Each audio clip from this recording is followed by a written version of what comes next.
Hey everyone, it's Noel Christopher doing a LinkedIn live show here. It's been a little while since I did one. I had some technical difficulties getting my next guest on. But the purpose of this show is to talk about the single family rental space and bring on interesting guests who are players in the market. And what we're doing here is this single family rental space is becoming institutionalized. For all of you that invest in this space, you may or may not know that, but there's becoming more liquidity.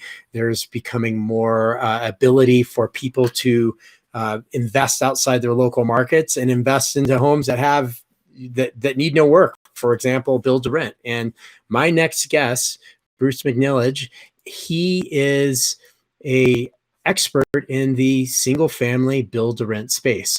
And Bruce has been doing this for a long time, and he's very good at what he does. And he's going to be an interesting guest. So I'm going to bring on Bruce right now. And this is giving a little bit of time for people to log on. If you have comments, questions, if you're watching this after it's been already filmed and it's no longer live and you have questions or comments, please reach out to me. I'd love to talk to you. So bringing in Bruce. Bruce, we finally did it. Can you hear me? No, thank you for having me. Thank you very much for having me. You're very welcome. Long story short, we were having some technical difficulties, which if you've watched any of my shows, you know that it's a common thing. So I've had some issues. We're having some, to do these LinkedIn live shows, you need a really good internet connection. And Bruce wasn't having that. So Bruce is now in our Charlotte office, live streaming from his iPhone. So everything's going great. So Bruce, glad to have you on the show. How are you doing? I'm great. We're just exploring some opportunities here in the Charlotte market and looking hopefully to expand here in the next month or so. Excellent. That's excellent. So Bruce, what I want to do is talk a little bit about, your story, what you do. So let's talk a little bit about what you do, and we'll get into your story a little bit later. But give us, the elevator pitch. Most of the people that watch this are anything from seasoned investors to new investors that know nothing about the single family rental space. Okay. So I'm the president of Kinlock Partners. We are a boutique owner of single family rental houses in 4 states in the Southeast. And we do exclusively build and rent brand new houses in the suburbs of those cities. And I'm the owner along with partner in the institutional ownership in the company. So we make all the decisions locally and our practice throughout the Southeast. Excellent. And so how did you get into this space? So tell me a little bit about your history there. Most of my career after college, I was a financial advisor, building up a nice practice in Fort Lauderdale and also in Nashville, where I lived. And about halfway through my career, I wanted to diversify my portfolio, and I started doing single-family rental houses, all brand new, buying from the nationals and some regionals. And I got up to 7 or 8 houses. I couldn't get any more financing and decided to bring in a partner at that time. We were able to grow the business. I retired from my financial planning practice just to do this full time. And gosh, that was 2005 that I started in this. So we were doing build to rent 14 years ago. Wow.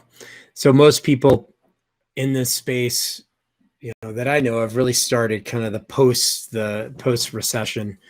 And that's pretty much when I started as well. I started in this space after the recession. I started buying homes and fixing them up and renting them out and selling them to investors. And it was just the only business that you could do. I was traditionally in commercial real estate before. So who's your seller? Who's your buyer? Who do you typically sell these to? You hold a lot of them. Do you sell any like kind of what, tell us a little bit about your model. Yeah, we do. We hold them for our own account, for our own portfolio. But then we've also gotten known as an aggregator and seller of assets to most of the major companies. So in the last 6 years, we've been bought out 13 times, our portfolios, mostly in the Atlanta area, but then recently in Nashville and also in Raleigh. And so about half of our business is for our own portfolio, but then we turn the portfolio once or twice in those cities. And we've been bought out multiple times by some of the majors and also mid-tier companies. And we've also built for some of the majors as well, as far as our buyers of our assets, but we're also not only friendly competitors, we're also companies that supply them with product as well. And I think one of the reasons why they come back to us over and over again is we have brand new houses and we rent them to high quality tenants. So the houses are turnkey when we sell them. And so it's a business that right off the bat, the institutional investors making money, they don't have a lease up, they don't have vacancies. And so we turn over the house along with the tenant in it. That's great. So I have, for example, some buyers that would be possibly interested in acquiring some of your homes. So that's something that we talk about. What kind of, so there's been a lot of talk in the build for rent where I get some pushback from investors that the yields are really low in build for rent. And there's a difference. And I don't know if, and how much you know about the difference between a community that's sold as one, almost like a multifamily community, but it's single family homes or garden homes, or it's scattered site single family rentals. What kind of yields do investors expect in that? And what kind of yields do you offer? Sure. So we are doing our third fully self-contained subdivision in the Nashville area right now. And what's nice about that is the homeowners association can be limited. Every person is a tenant, so you're not having those people move in your neighborhood. And so we like doing the single family complete subdivisions, but most of what we do are scattered houses where we have 5 in one subdivision or 10 in another subdivision. Noel, your point is well taken. The yields and the cap rates can be less. However, there's no capex. There's very little capex. A house in this first or second year isn't going to need a new roof or water heater or whatnot. And we also get a premium on a brand new house, usually about $100 to $200 versus the same size house in the same school district for what I call a used house. So yes, you may look at the gross cap rates and they may look smaller, but for the asset, that is a very good bang for our buck. And a lot of our buyers and other companies are starting to see that. Another thing that I think really hit home with us and also a new house stays 6 years. The industry average is about 2 to 2.5 years in a used house. And if you think about it, why would a family move out of a house in the 13th month? It's brand new. Where else can they go that's better than brand new? And so people will stay in my brand new house longer. They'll take care of it. And again, I'll be able to raise the rent slightly every year. And we try not to do it too much, maybe 2 or 3%. Right. Keep that person in the house and keep it clean. And those people will stay longer than on average. And to give you an idea, when I sold a portfolio 5 years ago in Nashville, the portfolio was 9 years old. We had them built and built them 9 years prior. 1/3 of my tenants were the original tenants that had been in the house for 9 years. We never did carpet, never did paint. And if 1/3 of your people stay for 9 years, obviously I think that's a pretty good measure of how well you can do in build to rent, but also how much the tenant enjoys the experience of having a new house and they tend not to leave you. So let me get this straight. So in build to rent, you're getting lower expense ratios. You're getting a premium on the tenant, on the rent. You're getting a tenant that stays longer. You have pretty much in the first few years, zero deferred maintenance. You're going to have your regular R&M that happens in a house, right? But you're not going to have major issues. So you're hedging your bet. And so this is something that I sometimes go back and forth with investors because they have expense ratios. And so their expense ratio, for example, a scattered site, aged portfolio is somewhere between 40 and 45%. I've seen the expense ratios in a community of single family rentals altogether at low 30s. I've seen scattered site build to rent homes more in the mid 30s maybe, and so those are something that we've really done a lot to try to educate investors on, because even and I don't mean necessarily new investors or novice investors. I'm talking about seasoned investors, even institutional level funds that have a hard time wrapping their head around sometimes that you can have a lower expense ratio. Now, what people don't realize sometimes is that in a fund, you're going to have some fund load. Some expense ratio is actually going towards the fund because there's fund management and there's, a lot of different, just because they're a big fund doesn't mean they necessarily have lower expenses, because they've got some different overhead that they have to deal with compared to a smaller investor. That's why sometimes a smaller investor can actually buy at a lower yield. On some sense, they can have a lower expense ratio. Their cost of capital is sometimes higher, so it evens out. But a few things there. So what is, sorry, I'm posting on Facebook to let people know about our live show. Where do you see the industry going in the build for rent? Where do you see, I'll give you a little bit of what I see too is, so I see that this industry has changed just in the last few years tremendously. You see investors that are able to much easily invest out of their market. There's more liquidity in the market because you have marketplaces like what we have, Roofstock has. You can actually sell your investment property in a marketplace with some standardization.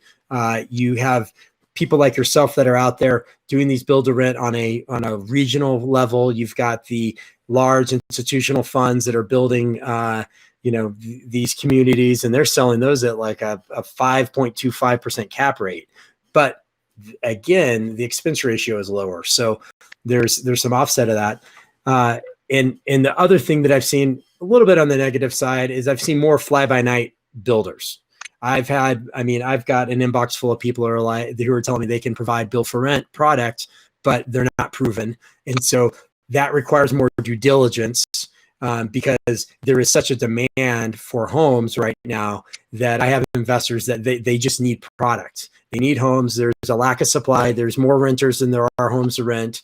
There's just this perfect storm happening, which can create some issues as well as, on yields. And now people are worried about a recession. I don't really see a recession coming yet, but, as you get into the lower cap rate, you have a lot less margin for error. So how do you, what do you think about all of those? I know I kind of threw a lot at you. Yeah, so there's a couple comments I would make is, where do I see this business growing in the future? I see it continuing to grow and growing at a very rapid pace. All the low-hanging fruit is gone. The courthouse steps, the short sales, that doesn't exist anymore. And so companies like ours, larger companies that you work with, have to manufacture their own product. There's more money out there than there is product. And, your point was well taken. You can contract to build or buy from some local person, or really be taken advantage of if you're an institutional buyer. So knowing who's building and knowing who's selling you the houses, yep, whether it be the builder or someone like us, is very, very important. And the way we've run our business, what I've been very proud of, is the entities that have purchased our houses have purchased them multiple times. And so for me, that's the greatest form of compliment, when an existing customer that's bought from you in the past comes back and buys from you in the future. And that's really what we've built our business on. Where I see it growing in the future, and as far as market corrections, I'm in the $200,000 to $300,000 price point. That's not a luxury, that's a necessity. Nope. So if the market goes down, housing goes down, there's corrections, everybody has to live in a house. Nobody needs to have a beach house or a $500,000 house, but you've got to live somewhere. And so if things get tough, people can't get mortgages, they need to rent. And if people are looking to trade up or they want to rent, what's better than brand new? Right. And so brand new house, $200,000 to $300,000 price point, there just aren't going to be any of those in the future. And the numbers I have is there's only 5 or 6 MSAs in the country where you can buy a brand new single family house for under $200,000. I suspect maybe in a year, 18 months, there'll be no cities in America. So can you name those markets? Sure, they're all markets that we're in, and I can't remember them right. No, the markets where they'll get that are kind of the tertiary markets. Yep. Greenville, Spartanburg, a little bit of Atlanta, Columbia, South Carolina. You can't do it in Raleigh. You can't do it in Charlotte. You can't do it in Nashville. You definitely can't do it in Dallas. So the thinking maybe is to go into the tertiary markets, maybe in the Midwest, but we're all buying the lumber at the same price, drywall at the same price, labor's in demand, and there's a shortage of that. And then there's this little problem. As a developer, I understand this. You have to buy the dirt. And once you buy the dirt, you have to develop it. And the dirt's getting more and more expensive. Banks are getting a little bit leery on loaning money to developers because they're worried about 12, 24 months from now when that developer can sell the lots or sell the houses, what's going to happen. So we just truly don't see any downside in this workforce housing. But if things get worse in the economy, it only plays into our hand because people will rent from us versus buying themselves. And so it's a real good business right now, and I don't see anything slowing it down. And quite frankly, I see the build to rent becoming a larger and larger portion of not just the SFR business, but of new home building in the country. There are more homes being built right now for rental purposes than any other time in recent history. Yeah, I don't know. I don't know the second quarter numbers, but the first quarter was something like 41,000 build for rent homes were built in the country. And, I do agree with you. I have this conversation or debate with people all the time where they say, well, the luxury market's softening. Yeah. So a lot of those people are moving into the more affordable market, whether it's going to be to rent or to buy. I mean, and it's okay. We've kind of gone in this period of people just going crazy with the houses. And I think that being said, I think there's more of an issue with a baby boomer who owns a 4,000 square foot home in the far suburbs.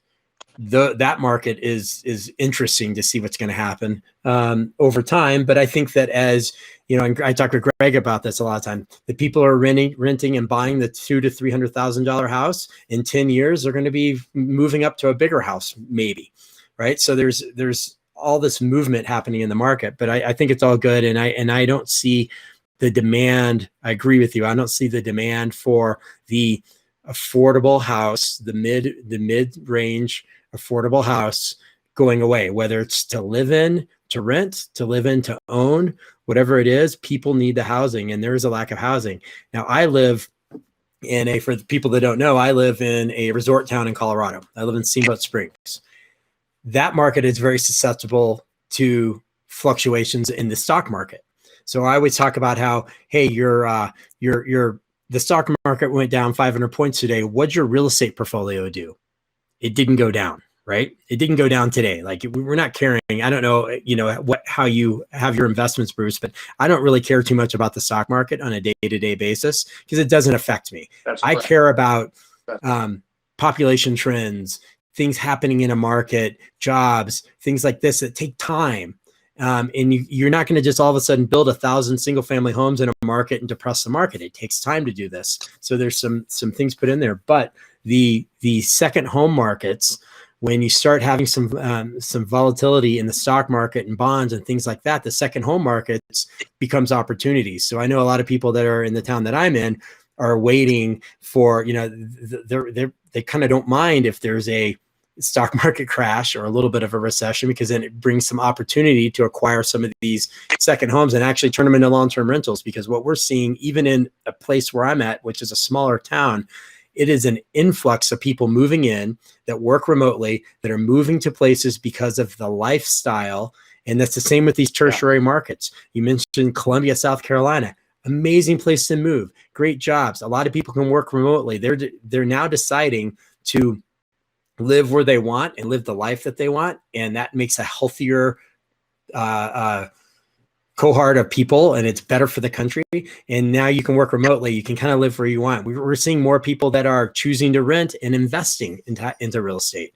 All great things. So all of those things are fueling the need for housing in these tertiary markets. And I think it's amazing. And I'd love to be able to look back after we're dead and gone on how this time period has changed a lot of the major cities, and things are changing. People are migrating out.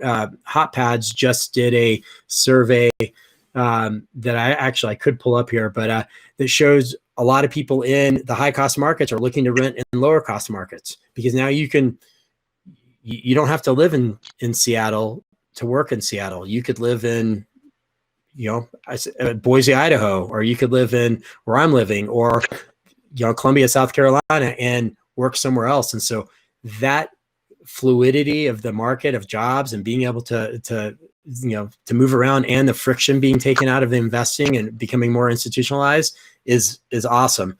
And I debate this with people all the time that talk about the recessions. And so that's something else. I'm curious on your opinion on this. I don't know if you know who Robert Shiller is. Sure. So he wrote a new book recently, and it's about economic narratives. And he's been able to find qualitative evidence how a narrative can shape a market. So right now, because of an election, and I'm not going to get into the politics, except that you have one side that would prefer a recession, and another side wouldn't prefer a recession. The incumbent doesn't want the recession to happen, but the challenging party wants the recession to happen, typically, right? And it just is what it is. And I'm not, and so you have the narrative being pushed that we're going into a recession, but then you have numbers showing that it's not happening. But when that narrative grows in steam, it can actually cause a recession. And it's like the trade war, all these different things that do put strain on the economy can that economic narrative can change markets. So I'm curious on what you think and what you're seeing in the markets you're in, and what you're doing as far as the health and of the economy and jobs and things like that. Sure. So we definitely look at jobs. We look at automobile manufacturing. We see automobile companies bringing manufacturing facilities to the Southeast every couple of years. And so in Columbia, South Carolina, you have car manufacturing. In Greenville, Spartanburg, you have the BMW plant in the world, not just in the U.S., but in the world. They're Michelin's North American headquarters. In Nashville, you have a large Nissan plant, their national headquarters, and also a large General Motors plant. So when we see industry moving to the Southeast, that's a great, great sign that we need to own houses and buy there. Also, there's a whole new demographic that I think is really important, in that we have older people, retirees, chasing grandkids around the country. Yep. So before those people owned their houses, maybe they'd retire and go to a assisted living facility, or maybe a 55 and older community. Now you have these people wanting to rent. They're going to take care of your house. They're not going to tax the schools with new kids going into schools. And they're going to live as long as their adult son or daughter work in that town. Now, every 3, 4, 5 years, that child is going to get promoted up the ladder in corporate America. So those people don't want to be tied down to houses. Exactly. That's why we recently did a subdivision of 100% one-story houses. I had never done that. They rented quicker than I've ever owned an asset, because it was geared towards retirees. It was also geared towards people that are married without children. And I've right. never so, had that so, product. so millennial. So absolutely. So what I saw this in Texas too, where a 55 plus apartment complex was being built, luxury apartments. And then right around the corner was a 55 plus garden home, single family development. So a lot of common areas, but they each had their own little front yard and a little backyard. And there were these little garden homes. And they were getting way higher rents, renting faster, and just more appealing than moving into the apartments. So it used to be a 55 plus, you could, you kind of moved into a assisted living or apartment type thing, and then you could kind of move on from there. But I agree with you. And, the people making the choice to rent and stay mobile, something we've been pushing a ton is that, hey, you can't afford to buy a house in Seattle, but you're renting. Well, you can buy a house in Kansas City or Columbia, South Carolina, or wherever as an investment property, and start to build wealth And instead of leveraging yourself to the tilt to own this house that you really don't own, and now you have no disposable income to invest, pay your dues for a few years, invest, own some houses. Now you can own that $1 million house at some point, or at least, not have to leverage it so high. So I think this is awesome what's happening in the marketplace around the country, that it's amazing. So we're going to have to end this. This was a quick one. We're going to have to end this here in a couple of minutes. How do people get a hold of you? Well, actually, I want to ask you a question, and I always like to ask this question. So what was your influence when you grew up? Like, how did you become an entrepreneur and doing what you're doing? I know I looked at your profile, and I know a lot about what you did. You sold, you were a financial advisor and things like that. But what, and I see you on social media. You're really great on social media. And that's how I reached out a couple of years ago. I was like, man, you're all over this. You're doing awesome. So tell me a little bit about what drives you. What are you about? Yeah, I grew up in Detroit, in Dearborn, Michigan. So my dad was self-employed. He didn't work for Ford Motor Company like most people. And so I was always taught, you want to be self-employed, you want to work on commission, or you want to have some opportunity to do better than just a guaranteed paycheck. And although he was a financial advisor, he invested in some apartment communities. And so every Saturday we'd go to the Ace Hardware in the morning, picking up nuts and bolts or screens or windows. And so I think I saw that growing up. I also grew up working on a Christmas tree farm in the summer and in the middle of December, which was grueling work.